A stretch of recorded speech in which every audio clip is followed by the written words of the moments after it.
Je m'appelle Emma Payambari et mon nom de plume c'est Moussavi quand j'écris en persane, ma langue maternelle parce que je suis d'origine iranienne. Et je suis exilée en France depuis bientôt 30 ans et ce livre Éclat de vie, c'est mon premier livre en français.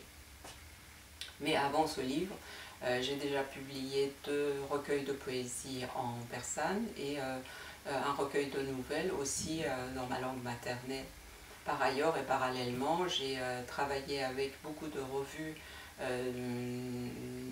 iraniennes à travers le monde, donc en Norvège, Suède, aux États-Unis, et même j'écris des articles dans les revues iraniennes en Iran. Et par ailleurs, depuis 1995, je suis rédactrice principale d'une revue au nom de Arrache, qui paraît en France et à diffusion internationale, toujours dans le cadre de la diaspora iranienne, donc avec les thématiques leur concernant. C'est mon premier livre en français et il va être suivi par un autre livre en poésie, toujours chez l'Harmattan, j'espère bientôt.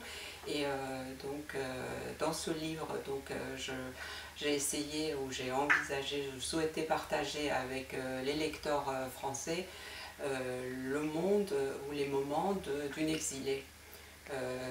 Un monde entre deux.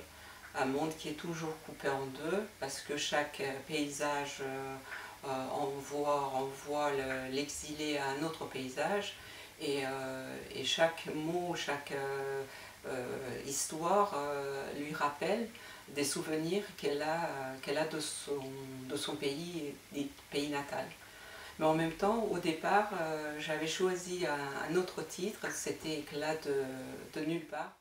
Le fil d'Ariane de ce livre, c'est le personnage d'une fillette qui devient une adolescente, ensuite une femme, mais cette femme ou ce personnage, quand même, puisqu'il a été déchiré, déraciné de son pays, et elle est, à travers de ses histoires, on peut voir qu'elle vit entre cette vie réelle qui vit ici et un pays dit natal qui n'existe plus. Parce que depuis 30 ans, elle n'a pas mis le pied dans ce pays-là. Donc pendant ce temps-là, le pays a changé, les gens ont changé, les coutumes ont changé. Et elle, qui vit entre deux cultures, deux pays différents, donc elle est tout le temps dans ce va-et-vient entre ce qu'elle a vécu auparavant et ce qu'elle vit actuellement ici.